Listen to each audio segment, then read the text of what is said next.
Week 2 of summer school at the University of Houston, Bauer College of Business. This is Personal Finance, and I am Jim Munchbach, your facilitator, professor of personal finance, and we are about to get started. It is 10 June, year of our Lord 2025. My, this year is flying by. So I hope you're having a great day. I hope you're having a good summer. If you're in our summer school semester, I hope you're having a good summer too, but we have a lot of work to do. So let's get started. Before we get started though, I do have the Zoom meeting running, although as we've discovered over time, the Zoom meeting is really not, it's not required because this is an asynchronous course, but it is available. So if you have questions or you want to interact with me in a live way, the Zoom room is a good way to do that. If you're watching on YouTube or Facebook or LinkedIn or X, I think that's it, then I would encourage you to leave a comment below and I'll see those. If you're a student in the course and you want to take advantage of the class collaboration, you're welcome to leave your class collaboration comments in the you can leave those in the comments on YouTube, Facebook, wherever you want. Just be sure to grab that screenshot and include it in your assignment. So hopefully you can hear me okay. And that's another thing, if you wouldn't mind leaving a comment just for fun to let me know how the audio is and also the video. I've got a new mic. It's a wireless mic, so I can move around without losing too much audio. So I'm curious how that's sounding. Looks like we have some students coming into the Zoom room. Welcome if you're in the Zoom room. Welcome. We are live on YouTube, Facebook, Twitter, or X, and LinkedIn. So I hope if you're watching on any of those platforms, feel free to subscribe. If you want to be notified, by the way, I would encourage you to watch on YouTube. It's a very effective platform. It's easy to keep track. If you hit the subscribe button, you'll be notified. If you hit the little bell, actually, you'll be notified. So before we get started, it is about 2 minutes after the hour, so I'm going to get started here in a minute. But before we do that, I want to let you know we have a problem. Houston, we have a problem. And some of you have let me know, and I appreciate you letting me know, that this page that we use to sign up for RightCapital, this is part of your course. There's no additional cost for this. It is included in your money study group enrollment, which is on the Thinkific platform. So if you've not already done that, you're going to need to do that. But I wanted to just let you know that this is not working. So if you try to set up your account with RightCapital or Bauer, so this is the RightCapital platform. You can see that in the URL. It's app.rightcapital.com, but it's branded for my company, Bauer Financial. So if you try to create an account here, which is normally the way we do it, there is a problem. I've been on the phone with my support team at RightCapital, and they're working on it. I'm not sure what the problem is, but my assumption is last semester we kind of got hammered with bots. And so I asked them to do some research and try to fix that, and they fixed it. And now it's broken. I think they fixed it so that bots can't sign up, but it somehow made it so that you can't sign up. So instead of that, we're going to use this. If you jump into Money Study Group, you'll have a link, and the link will take you here, where you will just give me your full name and your email address, and then click the agree button, and then sign up. Once that happens, once you do this, and again, you can jump into Money Study Group, and you'll see this post that says RightCapital sign up with this image. It'll be in Money Study Group. Click in there and there will be a link. And again, that link will take you to this sign-up form, and that's what you're looking for. And once you sign up, I'll have your full name and email that you want to use in your financial plan, and that will then allow me to go in and manually set you up in RightCapital. So it's going to take a minute. I'm hoping that after today, this is going to be the secret class collaboration for this week's assignment is how do you sign up for RightCapital? We have a bit of an issue. You're welcome to mention that in your class collaboration comment. You can post that in Money Study Group, or you can post it in the comments below. Don't forget to take a screenshot. That's this week's class collaboration. Secret question is how do you sign up for RightCapital? And that is because we're having a technical issue. Hopefully we'll get it fixed right away, but it's, next week, not this week. This week you're not really going to need to have your RightCapital account set up, but you will need it set up for the following week's assignment. So if you want to be ahead of the game, please do that. Go ahead and jump into Money Study Group. Click on that post in Money Study Group in this week's module, and you'll see this image, and you're just going to want to click on the link there, and it'll take you here where you will sign up. So that's this week's class collaboration, is how do you sign up for RightCapital? That's an important little thing. I'm sorry for the inconvenience. For those of you who tried, thank you very much. Like I said, I've been on the phone with RightCapital with our support team. One thing I want to mention, I'm noticing if you're listening, if you're watching if you're in the Zoom room, I'm looking at the Zoom room right now. I have it on my MacBook monitor. And one of the issues that I've found over time is it's blurry. It doesn't look good at all. So I hope that it looks better on YouTube. I'm assuming it does. Okay, let's get started. I think, what we have here, your free credit report, that's what we're going to talk about. So this week's assignment, you have 2 assignments this week, as normal in summer school. 2 assignments. One of them is the free credit report. So I'm going to just go over what's included, why we're doing this assignment. I'll talk about that, and then I'll also just wanted to mention you have another assignment, which is the parental interview. And that is the wrong, okay, that's the wrong, I think, here we go. Maybe this is it. Obviously that was wrong. This is correct. So you're seeing just a little graphic that I created for this week's second assignment. By the way, this is my favorite assignment of all. It's the parental interview. And you'll share your first memories of money, but you'll also do an interview with a parent. I'll talk about that after we go through the first assignment, which is your credit report. So I'm just going to go through, let me get this out of the way.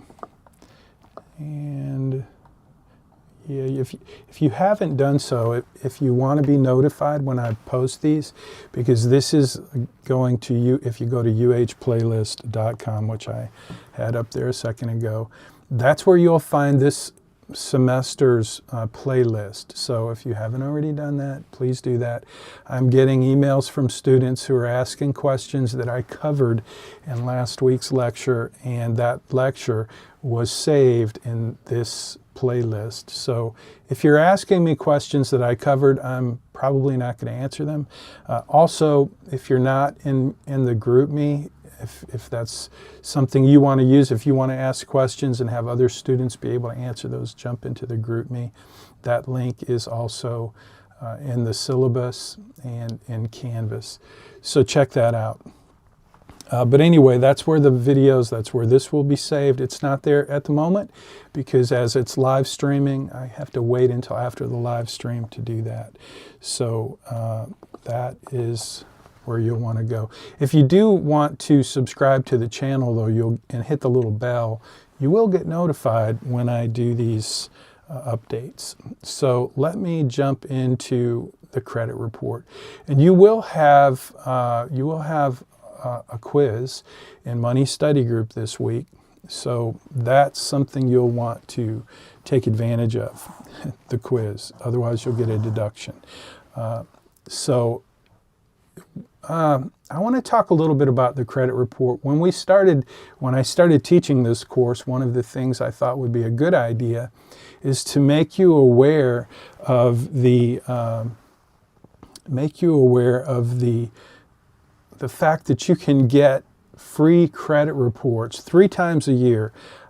There are 3 credit bureaus, and you're going to learn about those this week in Money Study Group. But there are 3 credit bureaus that give you free credit reports. So you can get 1 free credit report from each of these bureaus, which means you could get 3 credit reports, 3 free credit reports each year for free. I think I said that. And it's part of this week's assignment because this week is, this assignment, the credit report, it's important for you because students are a big target for credit. So there's a couple of things that are going to happen this week. You're going to learn about credit reports. You're also going to learn about what's in your credit report. You're also going to learn about your credit score, and those are 2 different things. Your credit score and your credit report. I'm not looking for your credit score. I'm looking for your credit report because I want you to know what's on your credit report. And you may find a surprise. Very often when we do this assignment, students find surprises in their credit report. I found a surprise when I did my credit report a while back. I had lent one of my employees some money, and she needed some help, so I lent her some money, and then I did a credit report, and it showed up. She was on my credit report, which surprised me. So that's one of the things, one of the benefits. I want you to make sure you don't have any surprises.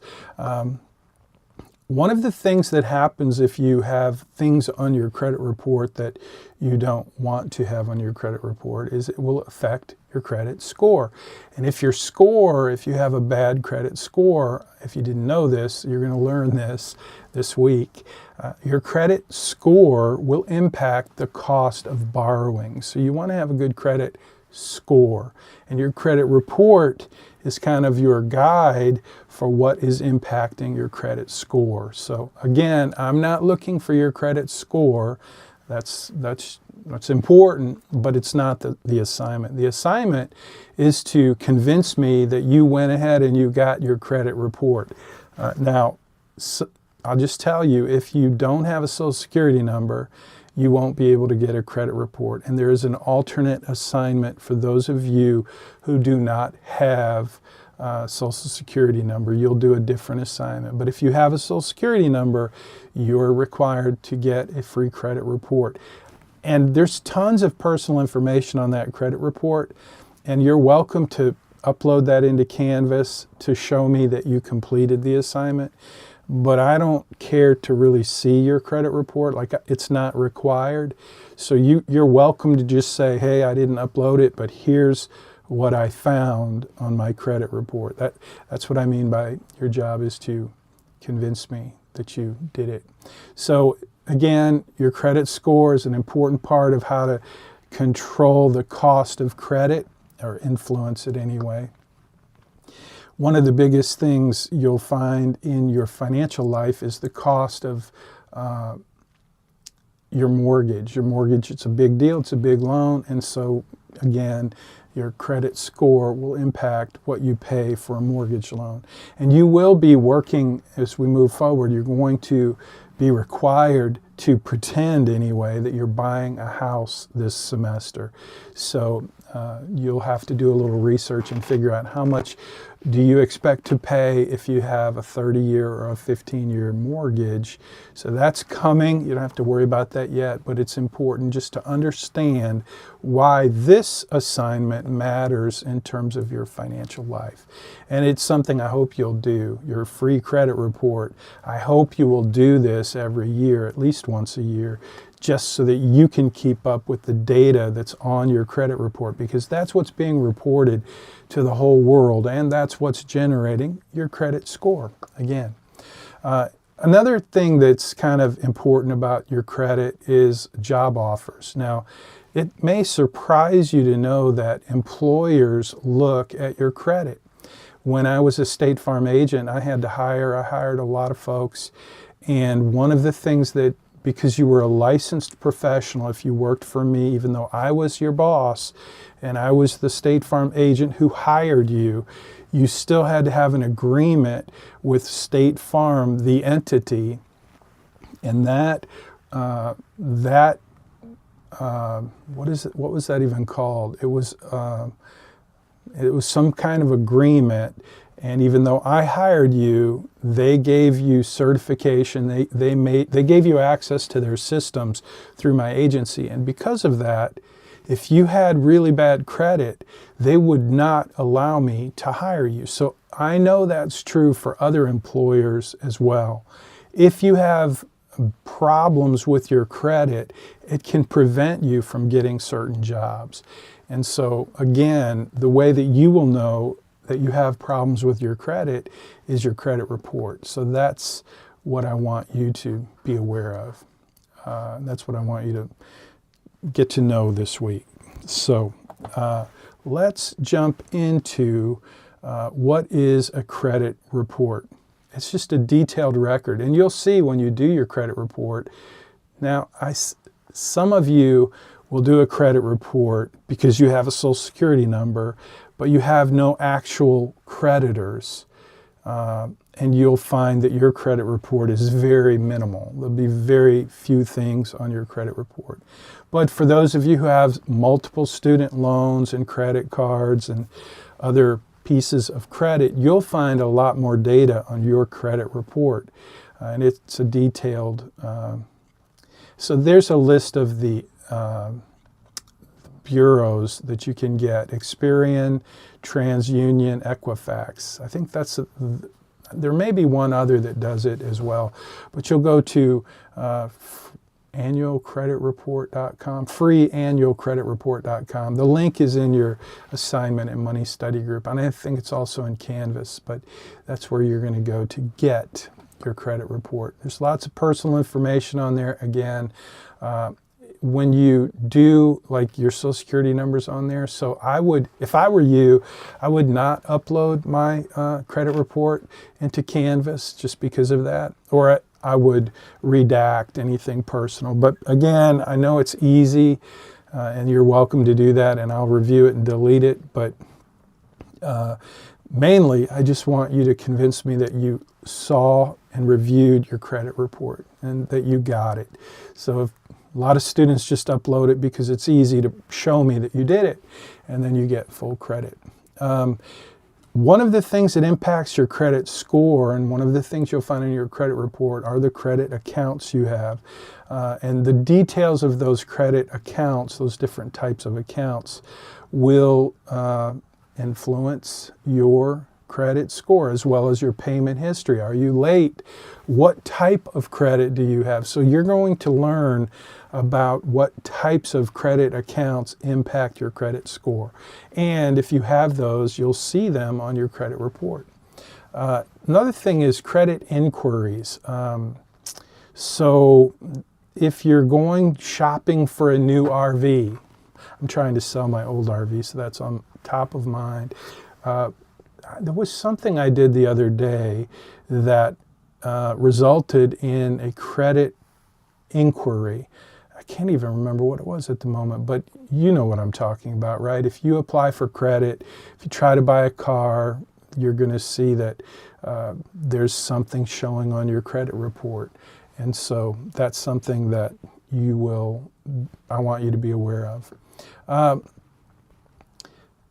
let's see, I want you to understand your FICO score, and that's really kind of the key. Your FICO score is generated by the information that's in your credit report. But there's a good deal of information inside of Money Study Group for your FICO score, what's included in your FICO score. In fact, I included a white paper just so you can understand and learn what's in your FICO score. And also, there's a quiz. Payment history, I think I already mentioned that. That's a big part of what's in your credit score, your FICO score, and that's part of the quiz as well. So how much you owe, obviously, if you have a lot of debt, the amount that you owe will affect your credit score. So that's pretty common knowledge, I think. Another thing that impacts your credit score is the length of your credit. So if you have an account that you've had for a long time, that gives you a better credit score. If you have a lot of new accounts, that gives you a less good credit score. So new credit is another thing that will kind of ding your credit score. If you have new credit if you're cycling through adding new credit accounts all the time, you're going to have a lower credit score.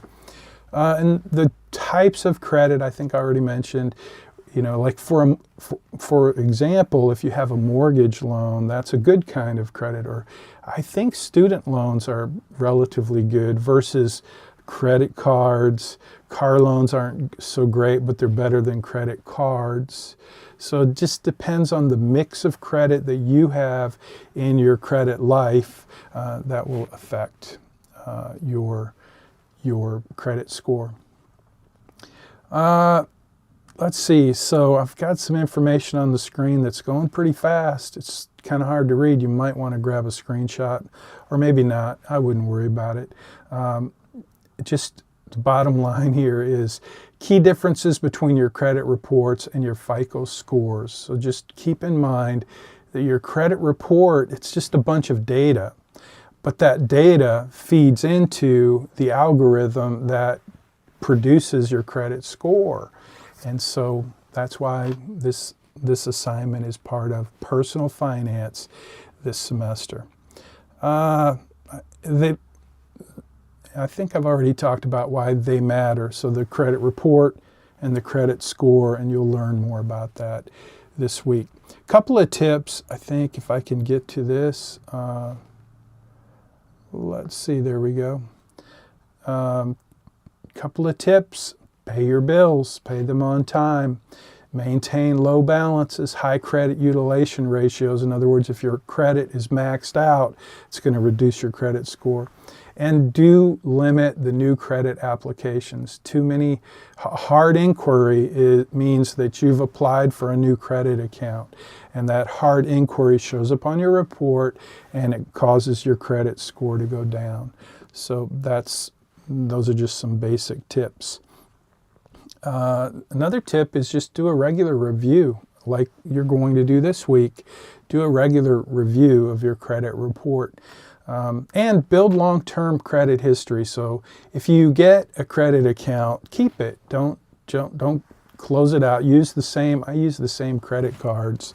I don't have a lot of credit cards, but I like to use the same cards for a long time. And when there's a need to change, then I do that. But I don't do it. I don't swap out credit cards regularly. I keep the same one. A couple of misconceptions that you might want to be aware of. Some people think that checking your credit report impacts your credit score, and it does not. And then another one that I think is interesting, and this was a misconception that I had when we started doing this credit report in the course. One is that there's only one credit score. But you probably already know this because you probably get a credit score from a different source than the FICO score. And somewhere in this week's lesson, you're going to learn what FICO stands for. I used to know, and now I forgot. But anyway, that's not the only credit score out there. Let's see, do we have some more misconceptions? A high income, yeah, this is a good one. Two things. Number one is if you make a lot of money, you may think that increases or improves your credit score, but it's not true. It's all of the things we've already talked about and the things that you're going to learn about what impacts your credit score. Those are the things that impact your credit score, not how much you earn. You can earn a ton of money, but mismanage your credit in such a way that you have a pretty poor credit score. Pretty poor credit score.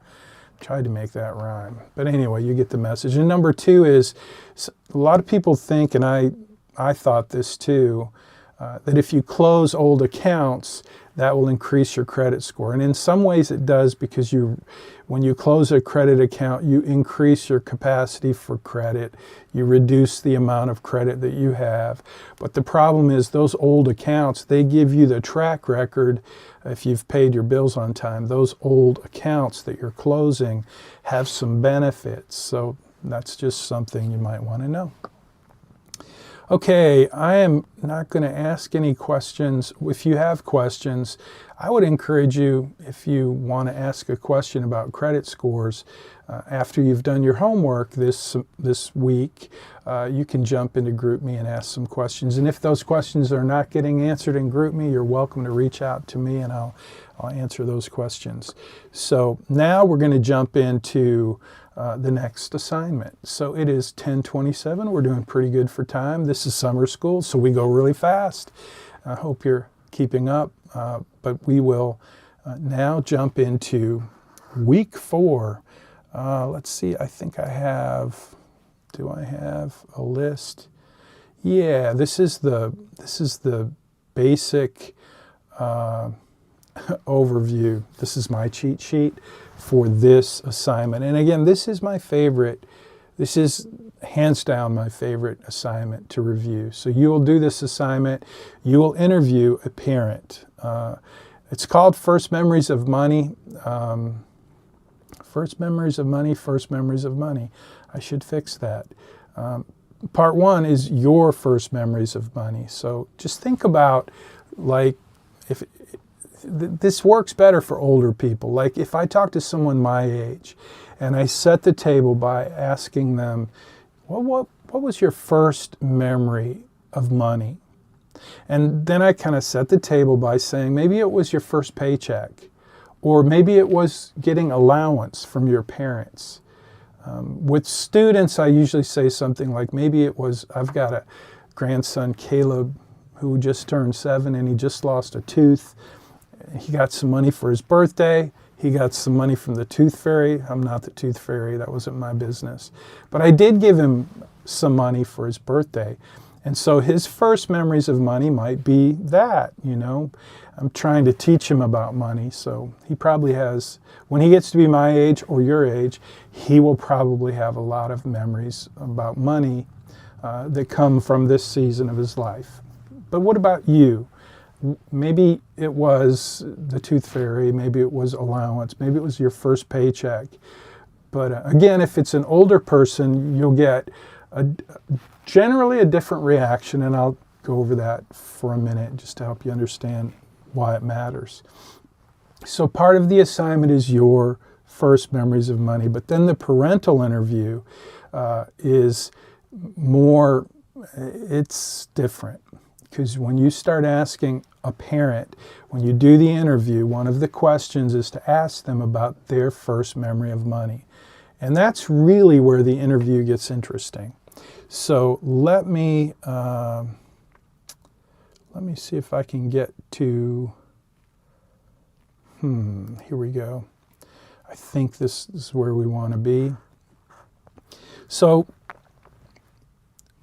when I meet with a client for the first time, or a prospective client as a financial planner, one of the most important questions that I like to ask is about your first memories of money. Because if you're going to work with a financial advisor, there are a lot of things that the financial advisor should understand about you.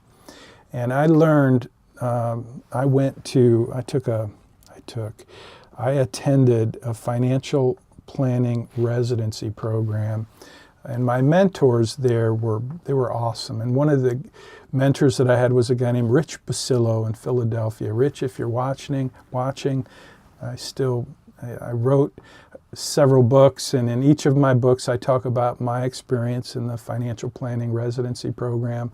It was put on by the Financial Planning Association, but Rich Basillo was a very impactful fellow. I got to know him, really liked him, even though I say in the book I hated him because he was this good-looking dude, very fit, everything I wanted to be in my life, very successful, very confident, and he was our mentor.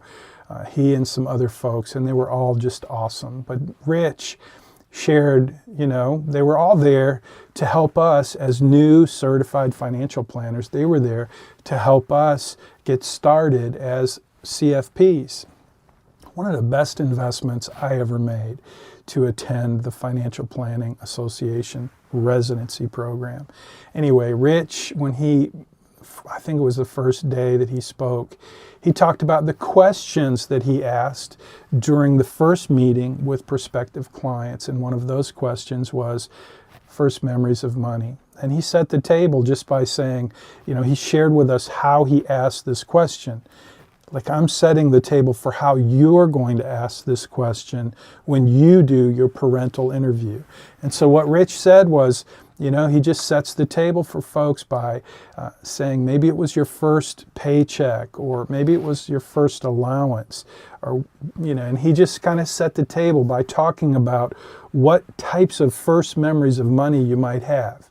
And while he was doing that, while he was setting the table for this question about first memories of money,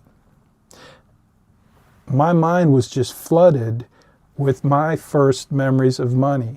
And as Rich talked about this question and why it was important, it just made so much sense to me. Because as I thought about my first memories of money, when I was a kid, I was really into money. I grew up in a family with lots of kids and one income. My mom didn't work. She worked, but she didn't get paid. She worked hard, taking care of 4 kids. And I remember my mind flooded with first memories of money. And if you want, I think I put some of those, I know I did, I put them in Money Study Group for you to read. But my mind flooded with first memories of money. And that's what's going to happen when you do this interview. So when you interview your parent, or, now this is important, I'm about to tell you something very important about this week's assignment.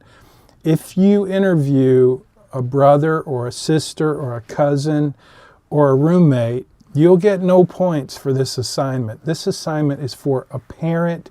It can be an aunt, an uncle, it can be a grandparent, it can be someone a generation older than you, but not someone, it's not for your roommate, okay? This is for someone hopefully in your family who can help you appreciate what they learned about money and managing money. That's the purpose of this exercise. So one of the things that I learned along the way, and one of the things that Rich helped us understand, is that our first memories of money have those experiences along with those memories are something that shapes us in terms of how we behave with money. So that is one of the fundamental reasons that this question and this assignment is part of this course. Because when you interview a parent, and it doesn't have to be a parent, let me talk about who I want you to interview. I want you to start thinking right now about someone in your life who you believe has some experience managing money that can help you do a better job of managing money. So typically I would say someone in your family who you respect, who you admire, who you look up to, who you appreciate how you've watched them live their lives, and you want to learn from them. So that's really kind of what I want you to start thinking about. Who are you going to interview? Again, it can be a parent, it can be an aunt, an uncle, a grandparent. It can't be your roommate or your brother or your sister. So I want you to think about that.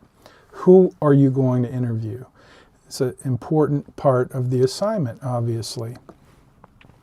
One of the things that you're going to discover when you interview someone about money, their first memories about money, it's just one of the questions. It sets the table.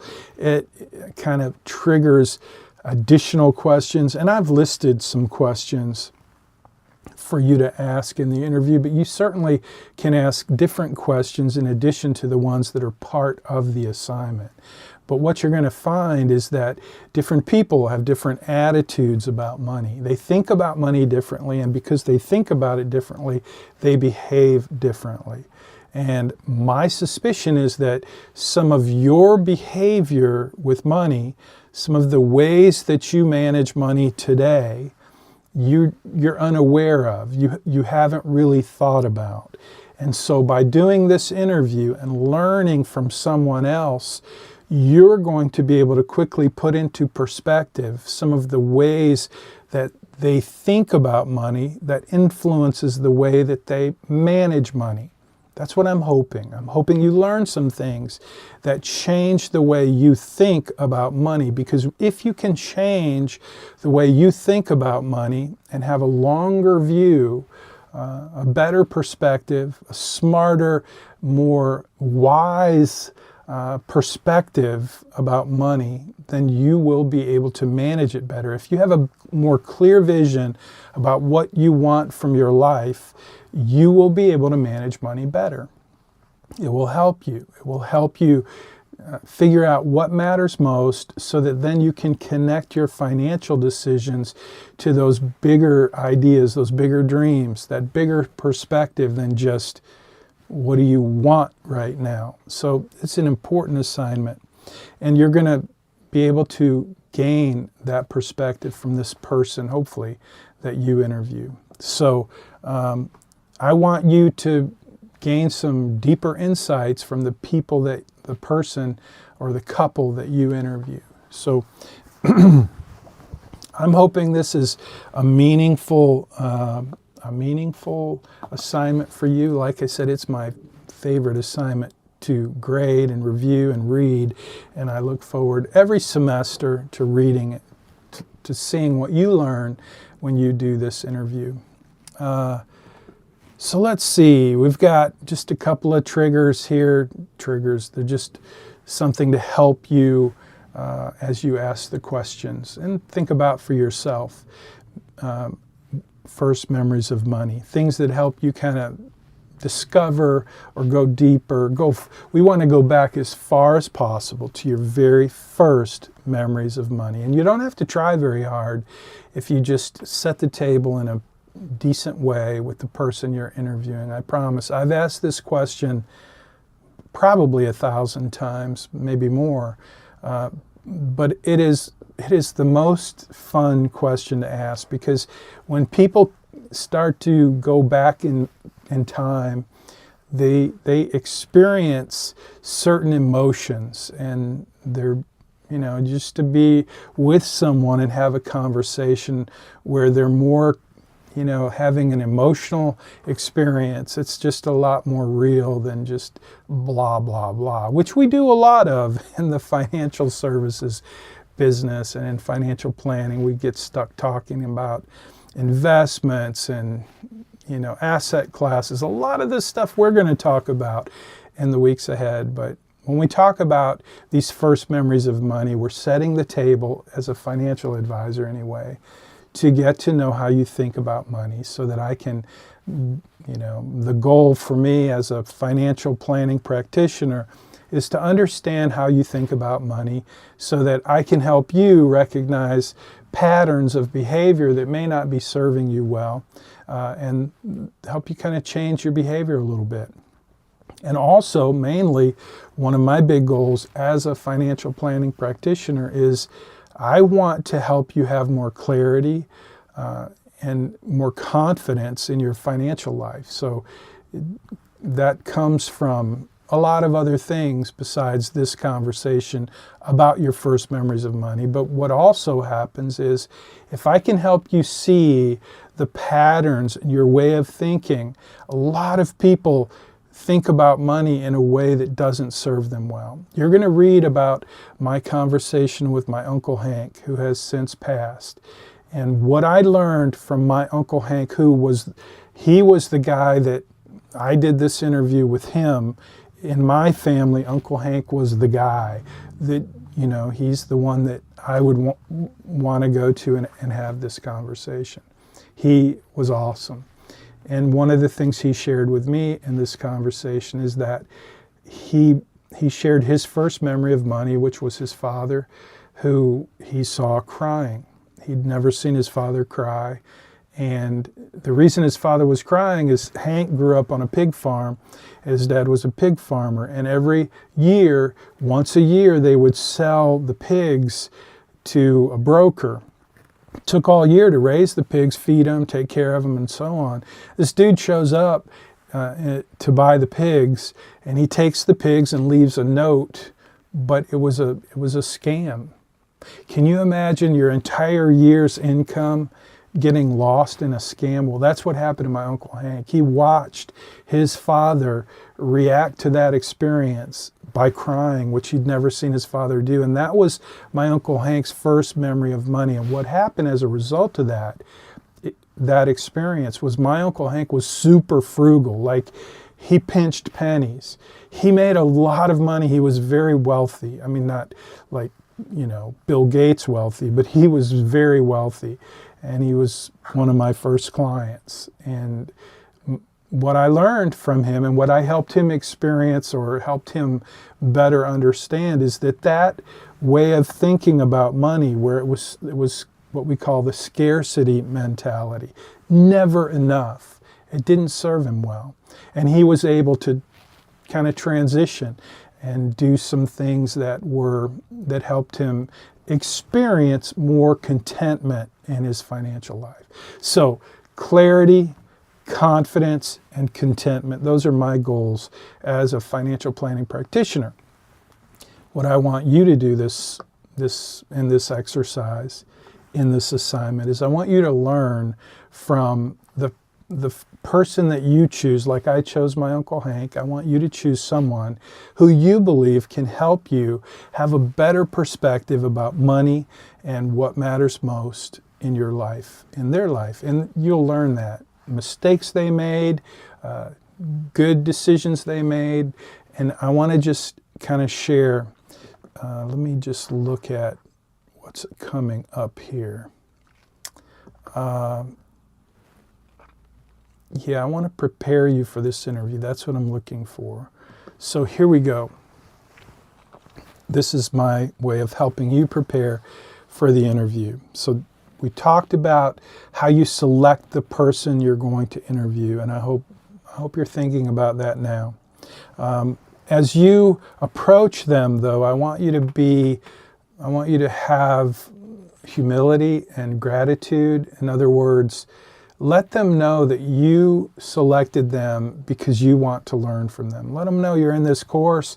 It's a personal finance course, and your professor really believes that you can learn some things from someone in an older generation who's willing to share their experience and their wisdom with you. Let them know that's what you're trying to do, and you've selected them for that purpose. That's what this assignment is about. So kind of set the table with them about what this is. You don't have to tell them the questions until you actually do the interview, but make sure when you schedule the interview, when you ask them, when you invite them to participate with you in this interview, you let them know how grateful you are and how much you appreciate the opportunity to learn from them. That's really important. When you do the interview, I want you to approach it, again, with a high level of respect and sensitivity. And let me tell you what I mean by sensitivity. So you really don't know how they're going to respond to the questions that you're going to ask. there may be a good deal of emotion involved in them reflecting on the questions that you ask. There may be some pain. There may be some regret. There may be some things that they're ashamed of that they don't really like to talk about. And your job is just to be sensitive to that. Be aware, be present with them. And don't pressure them, obviously, to talk about anything they don't want to talk about. And let them know how much you appreciate them sharing and how much it can help you. And most of the time, folks will share in a very honest, open way, even though it may be a little bit painful. I just want you to be prepared for that. I want you to respect that. I want you to be kind, be generous, be considerate, and just, don't be surprised if it turns into something different than what you might think. Some of the questions that you're going to ask, they're listed in the assignment in Canvas, but here they are on the screen. They're pretty simple. What's your first memory of money? That's a great way to start the interview. It just gives you a chance to get to hear them talk about their first memories. And from there, once they share their first memories of money, you're going to have some questions, hopefully, that you're curious about, that you're going to want to ask. And you don't need my help to tell you what those questions will be, but that will be a good way for you to then get into the interview. A few other questions that hopefully you will ask, but the main point here is for you to learn as much as you can from this person that you've selected to do this interview. So I hope you will take advantage of this assignment. It can be a really helpful, powerful experience for you and for them. So good luck with this week's assignment. I think I may have a couple of, let's see. Yeah, you're going to see in Money Study Group where you will do some research for this assignment. You're going to see, again, some sections from my book, Make Your Money Count, where I share some of my first memories of money and some stories for other people, like my Uncle Hank, and how that worked. So that's about it. It is 10:47 a.m. I want to jump back into, show you my iPad real quick. Here, don't forget, if you came in late, this week's secret, totally secret, class collaboration, conversation, discussion, whatever you want to call it, is I want you to explain to me, how do you sign up for RightCapital? You're going to need to be signed up for a new account. It's a Bayrock account. You'll see Bayrock is my company. It's my company. But it's RightCapital. That's the team, the financial planning portal that we use to do financial planning. This is a premium financial planning portal. You don't have to pay extra for it. It's part of the cost of Money Study Group. Some of you have asked about CTAP, and again, Money Study Group involves a lot of technology and a lot of content that was created just for you. It's not like a textbook that you just pick up through CTAP.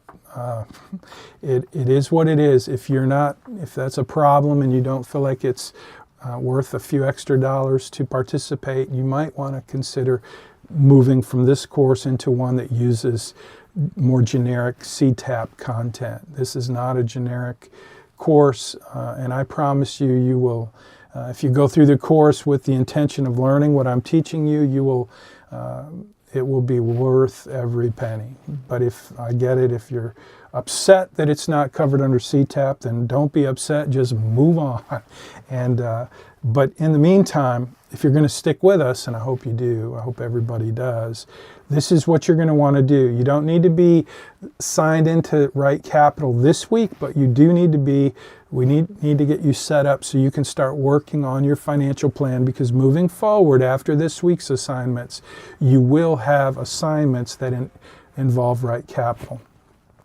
So this is not working. This little landing page, if you see this, it's not working. So how do you sign up for RightCapital? Inside of Money Study Group, I created a post called RightCapital Sign Up. I just created it. It wasn't in there an hour ago, but it is in there now in Money Study Group. And inside of that, I'm not putting the link on my website, my public website. I'm only providing that link inside of Money Study Group. But you'll see a link there, and when you click on that link, it's going to take you to this sign up page where you put in your full name and your email, the email that you want to use for RightCapital. It can be your personal email, it can be your U of H email, it really doesn't matter, but you need to remember which email you use in this form, because you're going to give me your name and email, and then I'm going to manually enter you into RightCapital. Then you will receive an email from RightCapital saying, hey, you've been invited to enter your information. So you're going to enter your information in RightCapital. And first thing I want you to do is change your birthday. Long story, but if you don't change your birthday, there's going to be a default birthday in your financial plan, and that default birthday is kind of a trigger. It's one of the things I look for to delete accounts, because we get hit with bots. I don't know how, but we do. You know, fake accounts. And fake accounts don't ever change their birthday, so I delete those. So if you enter yours, first thing you want to do is update your birthday. And then I have a list. These are the 6 data cards that you will need to complete when you sign up. And then there's a little complete button, and there's a video in Money Study Group that just walks you through this, but I just wanted to highlight it briefly. When you set up your account at RightCapital, you're going to have 6 data cards for your financial plan. They're very simple. They take just a minute, but you want to enter that information and then hit the complete button. So I'll walk you through that in a video, not right now, but that's this week's secret class collaboration question. I have so many things I want to be part of the secret class collaboration, but it just turns out this one's kind of necessary because we've got this issue. I don't know, I'm still not sure what's happened. I've been on the phone with the tech team. This landing page that we normally use to get you onboarded into RightCapital is not working. You get an error message. I'm not sure why. The support team has not yet figured it out. So the workaround is we're just going to do this kind of manual sign up. And again, that's going to take you to this. When you hit the link in Money Study Group to sign up for RightCapital, it's going to take you here. You're going to give me your full name and the email address you want to use, and then you'll get an email from RightCapital. And then when you get that, you can log in, change your password, and save that link so you can come back to it later. But that's where you will go and start entering your financial plan. So please get me that as soon as possible. You can do it right now. Jump into Money Study Group and sign up. I'll be sitting here looking for that because once I get those your names and your email, I can't grab those from Canvas, by the way. I tried, but I can't just grab them and export them. They don't give me that access in Canvas. So I need you to give me your email, your full name, your email, and permission to send you emails.